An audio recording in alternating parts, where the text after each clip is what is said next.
Good afternoon.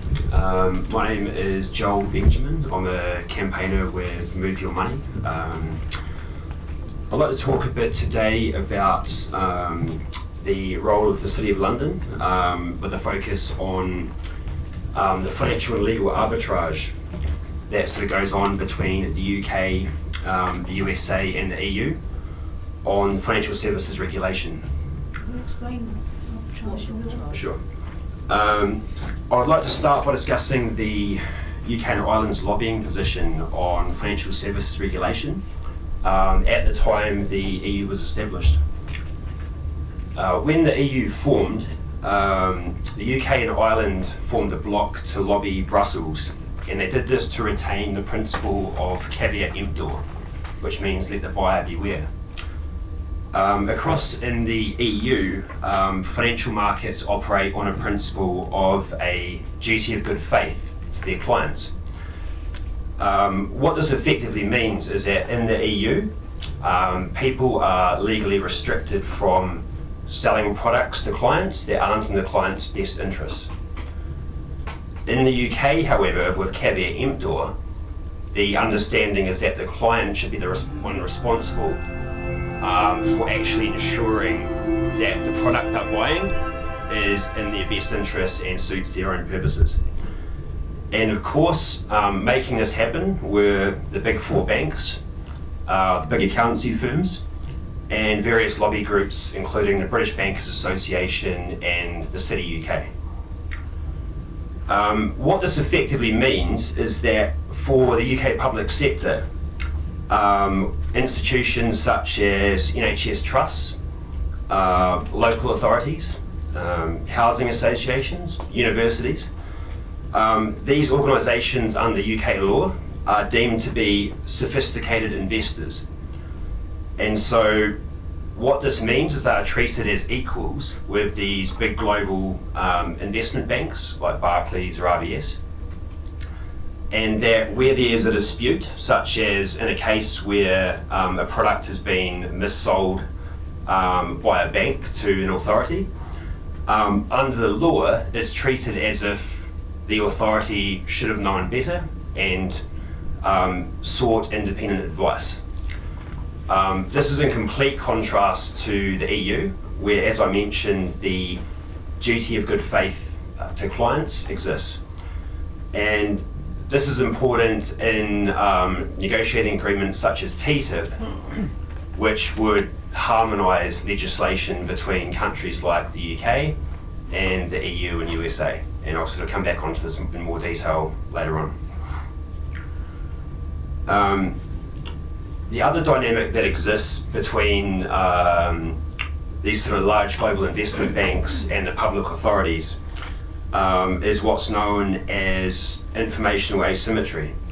What this simply means is that these big banks have access to current market information, a huge range of financial experts, people with PhDs in physics and quant, and they have up-to-the-minute market financial information. This is in complete contrast to public authorities like NHS trusts, who rely on external private sector financial advisors to give them information about whether a product such as a loan or a PFI contract is in their best interest. Effectively, information asymmetry means that one party knows more than the other, and often it leads to market abuse. When this is combined with the UK caveat emptor principle, what we see is constant abuse and mis-selling, and things like payment protection insurance and interest rate swaps mis-selling are examples of where banks have kind of used this to advantage and have sold products to clients which are clearly not in their interests. What it's also done operating on caveat emptor is essentially ensured that the UK has become the global centre for financial fraud. If you look at these global banks and financial institutions, the vast majority of them look to set up their headquarters in London because the legal regulatory framework is the most lax in the developed world. In any litigation action, where someone tries to kind of seek redress, where they've been sold one of these products and they try to get out of it. What often happens is a jockeying for position where, rather than allowing a case to be heard in the EU courts, the banks and financial firms will act first themselves to ensure that the case is heard in London, where they've got a better chance of controlling the outcome, where their former staff are kind of rotated into positions of authority to hear the cases, and effectively the chances of these cases ever succeeding are very low. A few months back I visited Italy and was talking with a experienced financial lawyer by the name of Dario Loiacono, and he's been involved in litigation cases involving London-based banks and financial institutions for decades. And he was extremely critical of this sort of caveat emptor principle and the fact that London-based legal firms have an essential monopoly on the way financial cases are heard right across the EU. I think this is a critical point when we're talking about trade agreements such as TTIP, which would allow this sort of lowest bar financial regulation to be applied not just across the EU but also with the US.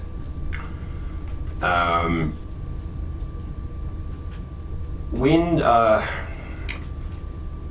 going back a sort of 10 years, there was a period in the early 2000s when the City of London started to sell derivatives to public sector authorities, not just in the UK, but in Greece, Italy, France, Germany, and Portugal. In almost all of these cases, the salesmen from the major banks were based out of London. These were derivatives embedded loans that were sold to local councils, to hospitals. And just for one example, a local council in Sicily was sold a derivative-based loan where when Greece defaulted in 2011, the council became liable for the losses associated with the Greece default, even though it was completely irrelevant to the loan the council took out. What followed was a series of legal challenges, and UK law was where the sort of cases were heard, based in London. And because of the sort of caveat emptor principle, even though the sort of cases went to court and were appealed, the council received a sort of small payout, but no criminal charges were taken against the banks because mis-selling could not be proven because the bar to justice in the UK is set so high. When we look at in the few cases where banks are sort of prosecuted or fined by our regulators, such as the Financial Conduct Authority or the SFO, what we see is that the fines in the UK are a mere fraction of what the banks are charged when they get into trouble in the US, even though the size of the financial sector in the UK is broadly equivalent to the financial sector in the US. Recently we've heard the Bank of England Governor, Mark Carney, talk about the desire to expand the size of the UK financial sector from about 4 times GDP, where it is today, to 9 times GDP by 2050. So even the people who run our institutions like the Bank of England see the role of the City of London getting even larger in the future. So when we're talking about financial reform, it's worth keeping that in mind. Even though on one hand these people are telling us that they're managing risk and they're making the financial sector safer, what they're actually doing is planning to make it larger. So this mantra of kind of neoliberalism, of financialisation and deregulation, which has been in place since the Thatcher era, ultimately that kind of bled through into self-regulation of important benchmarks. And through the role of the British Bankers Association, who are the sort of lobby group for the bankers in London, they successfully lobbied that they should be the ones responsible for managing and setting the LIBOR interest rate. This is the global interest rate, which sets the price of borrowing money in multiple currencies all over the world. Absolutely huge market, about $500 trillion US. And as we know, that rate became suspect from about 2006 and was sort of openly rigged by the banks until at least 2012. In 2007, Angela Knight, who's formerly the CEO of the British Bankers Association, she was quoted as saying, LIBOR has the utmost integrity and was the envy of global markets. This is at the same time that various banks, with the implicit knowledge of Paul Tucker at the Bank of England and his equivalent at the US Federal Reserve, were actively seeking to manipulate those markets. How they were allowed to do that for another 4 years until 2012, when Barclays were ultimately fined, absolutely defies belief. The fact that regulators knew about this for years and then failed to make the information public. Rigging LIBOR was sort of framed in the UK media as a victimless crime. Here we are, 2014, more than 2 years after this information became public, and if I were to ask you who the victims of LIBOR were, I mean, based on what the mainstream media are telling us, there wouldn't be any. No action's been taken by regulators and authorities to identify victims, which include pension funds, NHS trusts with PFI contracts, local authorities, or fraudulently missold interest rate swaps. Instead, what we've heard from George Osborne is that he's going to give the fines taken from the banks for LIBOR rigging and hand them to armed forces charities. A convenient whitewash which kind of distracts from the fact that people have kind of lost money through these scams. Just to kind of talk briefly about how the sort of LIBOR manipulation sort of worked. What the banks sort of did from 2007-08 onwards was they conspired as a cartel to manipulate the LIBOR interest rate lower. And what we're told is that actually that operated in their interest, because if you were borrowing money, then the interest rates would be lower and you wouldn't be paying as much in interest. What they don't tell you is that if you're a pension fund, if you're a saver, if you're someone with assets that gets interest returned on those savings, what they're actually doing is they're skimming from your saving pot. So if you have a pension and they've reduced the interest rate, then your pension fund return starts to reduce. If you have a PFI contract and the PFI contract was hedged against interest rates increasing, so you had protection if rates rose, what you find is you actually end up paying out more money as the interest rates decline. And so we've now had a period of 5 years of unprecedented sort of low interest rates, and suddenly all our public sector organisations are in crisis. What I've been trying to find out as a sort of campaigner, with help from Ranjan Kumaran, who's in the audience here today, is why local authorities have not acted to find out what's happened through LIBOR rigging, and have not sought external advice, and have not taken legal action against the banks when it can be shown that they've actually lost money. And you find out a couple of things. The first thing you find is that public sector finances in the UK are completely unregulated by the Financial Conduct Authority, by the PRA, and by the Bank of England. So none of the regulatory authorities are actually looking at public finance at all. There's been no attempt to kind of determine whether there's been attributable loss occurring from LIBOR fraud to things like PFI contracts. And so when you FOI these trusts to ask them what advice they've sought, the answer is none. They haven't even looked. So our public authorities are completely in the dark on this stuff. The regulators are more concerned with getting fines from the banks and actually looking out for what's happened to victims and seeing that they're put right. And so I've been sort of asking myself, well, what can we do about this? If there's been a blatant fraud committed and people have lost money,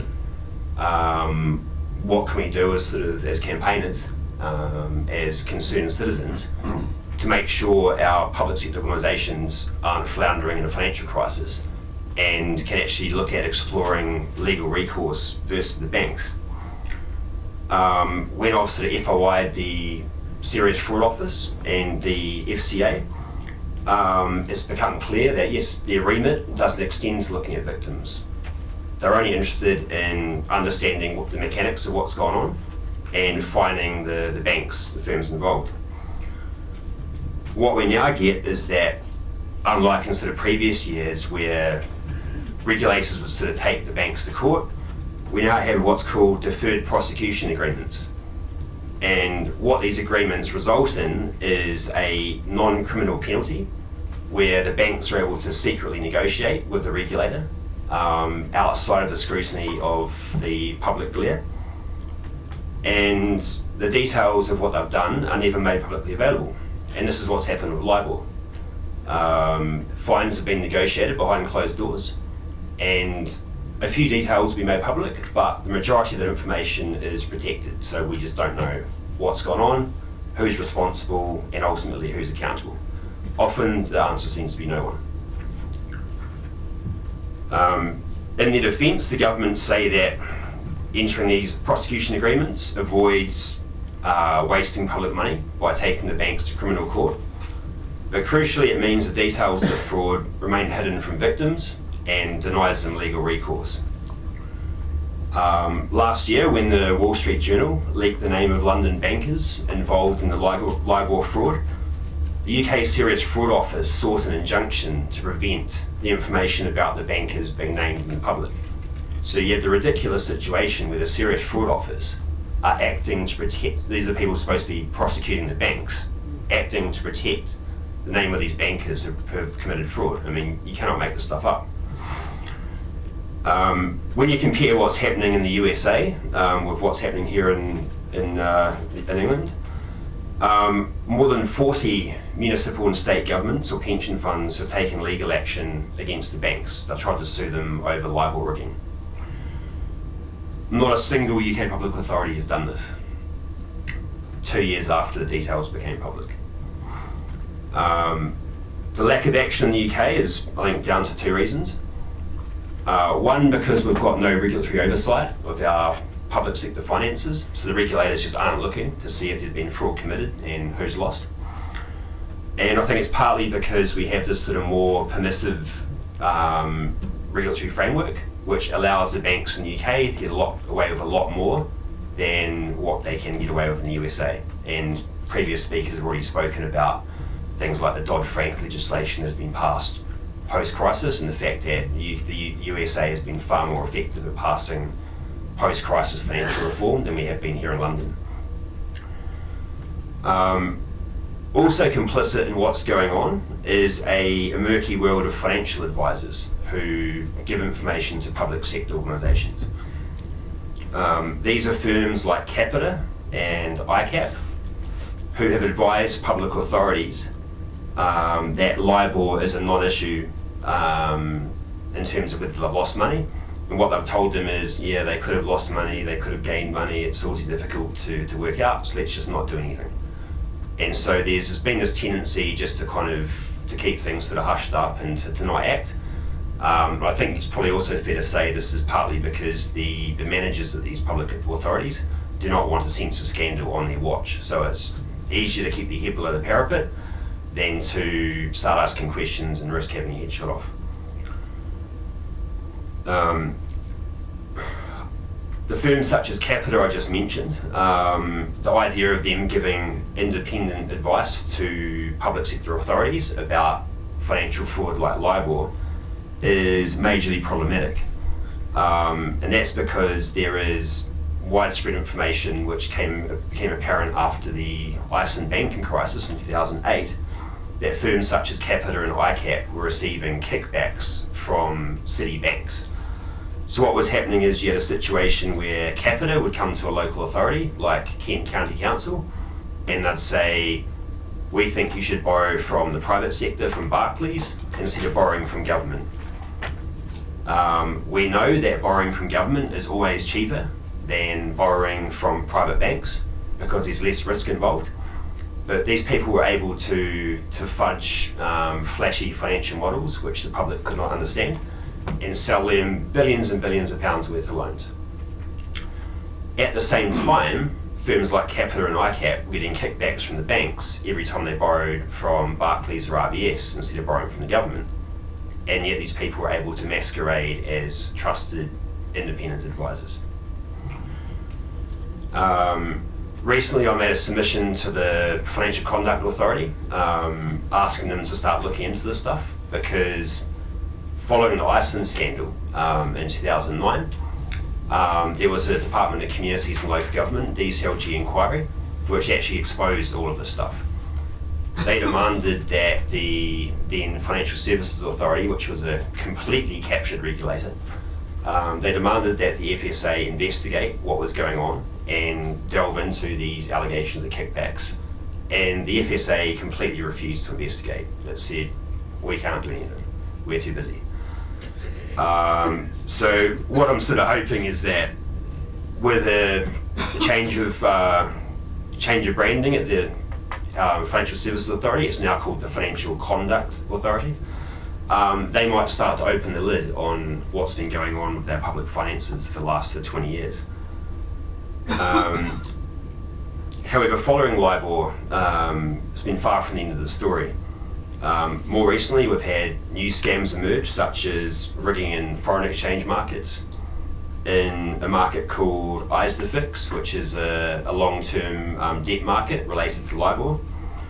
And we've had people, journalists such as Rolling Stone author Matt Taibbi, publicly stating that, you know, in their opinion, every major financial benchmark has been rigged, and I tend to agree with them. I mean, these scams easily represent the biggest heist in financial history. We're talking about, you know, billions and billions of pounds of losses. And for all money, it looks like the perpetrators are largely going to get away with it. In the UK, we've got a former Deutsche Banker employee, Sajid Javid, who's a culture minister responsible for the BBC, and who did recently appoint to the head of the BBC Trust, but former HSBC banker Rona Fairhead. So with her in charge of the BBC, I don't expect financial reporting on financial fraud to improve anytime soon.